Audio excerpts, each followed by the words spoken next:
त्यावेळेस स्वतःला 4च्या स्क्वॉड मध्ये लेफ्ट कॉर्नरला अटॅक केला जातोय. राईट कॉर्नर दिशेने आगेकूच अर्थातच सेपरेटचा इशारा, कारण का 1 पॉईंटची लीड आहे आता स्वतःच्या संघाकडे आणि त्याच इराद्याने हे सगळं चाललेलं गणित. शेवटचा सेकंद देखील वापरला जातोय. क्रमांक 20 स्वतः कॅप्टन वर्सेस कॅप्टन असा रेडर्सचा मुकाबला. दुःख देखील दाट होत चाललंय.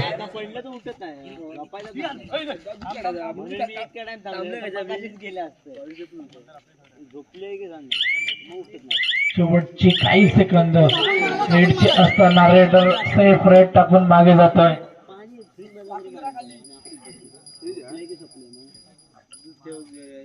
8-9 अशी स्थिती. राजापूर 8 गडगे सगळं फोंडा 9. ओ ओ ओ अटेम्प्ट पर्यंत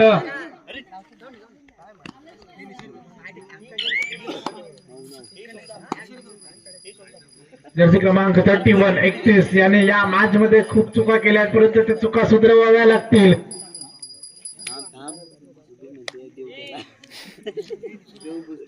त्यावेळेस मात्र मला वाटतं सेफ रेडचाच इरादा दिसतोय, कारण अटॅक करण्याचा प्रयत्नच नाही आहे.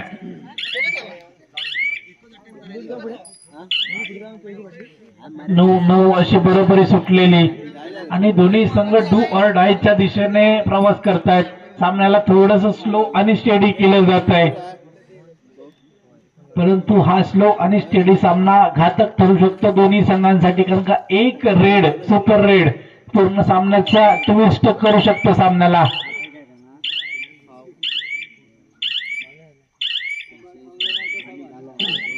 ऑलरेडी हाफ टाइम होऊन गेलाय आणि त्यानंतर 9-9 अशी स्थिती. डू ऑर डाय करो या मरो, कॅप्टन स्वतः युद्धात उतरलेला दिसतोय. राईट कॉर्नर मध्ये अटॅक केला जातोय. राईट कॉर्नर मध्ये अटॅक, राईट टू लेफ्ट अशा पद्धतीचा मारा दिसतोय तो कॅप्टनचा. Captain of Rajapur. काय काय काय घडलंय? Out dash.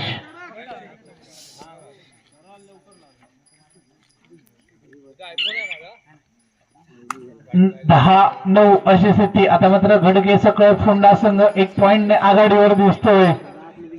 दुसरीकडे मात्र अटॅक करतोय कॅप्टन. 1 पॉइंटची लीड असली तरी ती लीड करतोय. जवळपास आपल्या ट्रॉफीवर नाव कोरणारी रेड असावी ही, कारण या 3 पॉइंटने समीकरण बदलून गेलंय. समीकरण जाऊन गेलं 13 पॉइंट.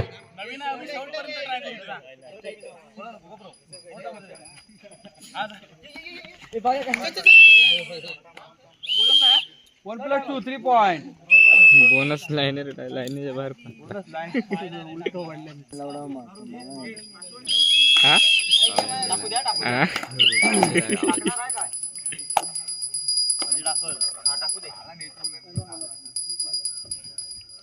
जाऊयात पण एकदा.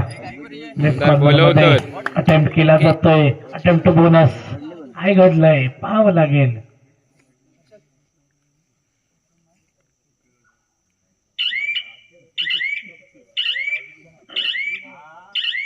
Left corner to right corner अशा पद्धतीचं इशारा. राईट कॉर्नर मध्ये सुरुवात करतोय. मिडल ला खेळण्याचा प्रयत्न. अटेम्प्ट टू बोनस होईल का? ओ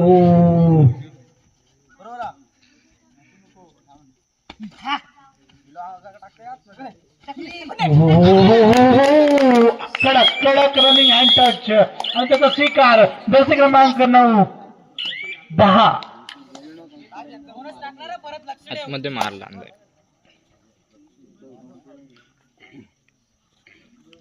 10-17 10-17.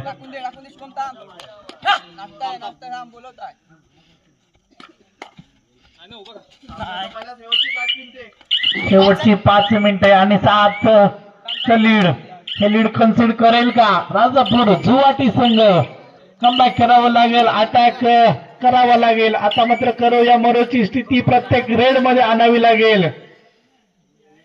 Attack is the best defence हे म्हणावं लागेल. प्रत्येक रेड वर पॉइंट येणं गरजेचं आता राजापूर संघाच्या दृष्टीने. अन्यथा गडके सकळ फोंडा संघ मात्र थोडासा वर चष्मा करताना पाहायला भेटतोय.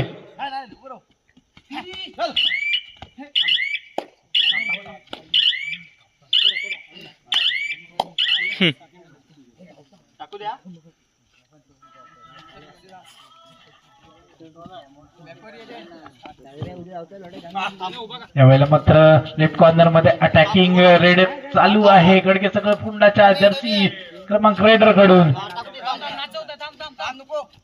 हो बोनसचा अटेम्प्ट केलाय परंतु काय घडलंय पाहावं लागेल. पंचांकडून इशारा येणं बाकी. पंच मात्र म्हणतात एक इंच तुझी सही हुकली. पुन्हा एकदा राईट कॉर्नर मध्ये सुवाटी सोय रनिंग हँड टच जर्सी क्रमांक 3 मेन रेडरला केलंय बाद. 11-17 ही स्थिती आणि आता मात्र डू ऑर डाईव्ह हॉर्न वाजलाय. खतरे की घंटी बजी है. कैप्टन खुद सामने वॉर में आए हैं. ओ ओ ओ व्हाट एंड डैश.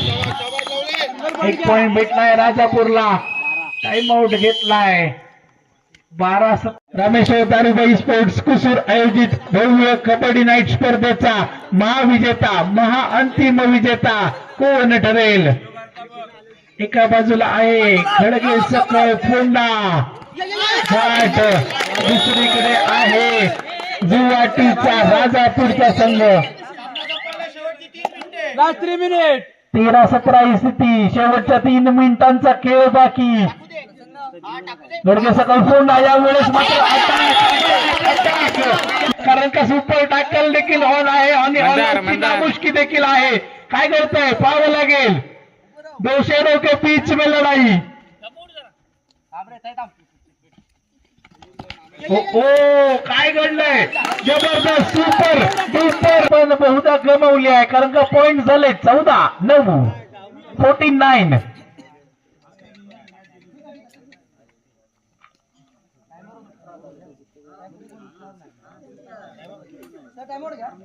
एकोणीस 14 ही स्थिती. 19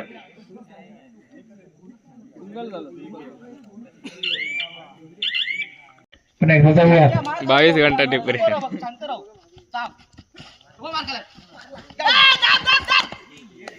हो पुन्हा एकदा super tackle super duper tackle आणि एक सेल्फ आउट. इकडे 2 पॉइंट आहे इकडे 1 पॉइंट आहे.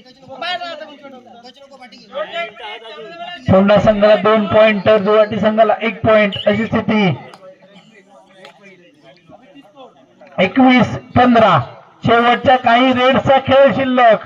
किंबहुना आता मात्र औपचारिकताच बाकी राहिल्या असं काहीच चिन्ह दिसतंय. दोन्ही संघांची बॉडी लाईन पाहिली तर असं कदाचित वाटतंय की गडके सकळ फोंडा संघ थोडासा हवी ठरताना दिसतोय. लास्ट अटेम्प्ट लास्ट ट्राय कारण का या रेड मध्ये जर सुपर रेड झाली तर 3+2 5 पॉइंट भेटू शकतात. डिफरन्स कव्हर केला जाऊ शकतो परंतु तसं काहीतरी घडवावं लागेल.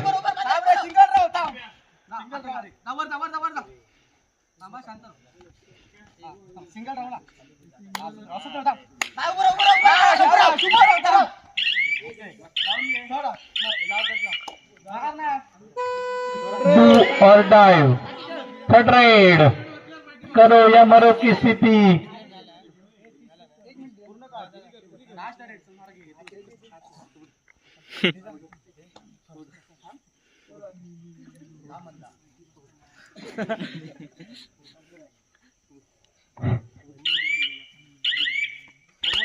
रेडर फाइनल के बीच में यारी दोस्ती झगड़ा खत्म.